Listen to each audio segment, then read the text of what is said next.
இருந்தாங்கண்ணா. வீட்டில் இருக்கும்போது ஒரு அண்ணா வந்து கதவு தட்டினாங்க. படுத்துந்தான் தூங்க கூட இல்லை. அப்போ வந்து அவங்க என்ன பண்ணாங்க, கதவு ஒரு அண்ணா வந்து தட்டினாங்க. இவங்க ஜன்னல் வழியாக தான் பேசினாங்க. பேசும்போது கதவு தரனாங்க. நாங்கள் கதவு திறக்கல. நானும் ஜன்னல்லேருந்து என்னென்ன பிரச்சனை, ஹவுஸ் ஓனர் இருக்காங்க, நீங்கள் போயிடுங்கண்ணா அப்படின்னு. கௌதம் தெரியுமா, நீ கீழே அனுப்பிச்சி விடு அப்படின்னாங்க. நான் அனுப்பிச்சி விட்றேன்னா நீங்கள் போங்கன்னும் போல.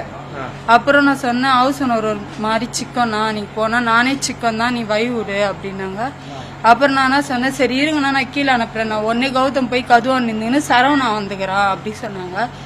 ஒன்னே நான் என்ன பண்ணேன், சரி இருறான்னா பிரச்சனைன்னு தெரிலன்னு ஒன்று பேசின்னு தான் இருந்தேன் நானும் கௌதமும். அதுக்குள்ளே கதவு வச்சுன்னு ஒரு 6 பேர் உள்ளே வந்தாங்க. வந்து இவங்க 2 பேர் வந்து என்னை மடக்குனாங்க வெட்டுறதுக்கு. நீ வெளியே போயிடுறியா அப்படின்னு சொல்லி 2 பேரையும் தள்ளி விட்டுன்னு நான் வெளியே ஓடியான்ட்டேன். இங்கே தான் ஓடியாந்தேன். அவங்க பின்னாடி அவங்கள வெட்டிட்டாங்க. மேலேருந்து போய் பார்க்கும்போது ஆமாம், ஃப்ரெண்டுன்னா ஃப்ரெண்டு இல்லை, பகை. அவங்க ஃப்ரெண்டை வெட்டிட்டாங்கன்ட்டு இவங்க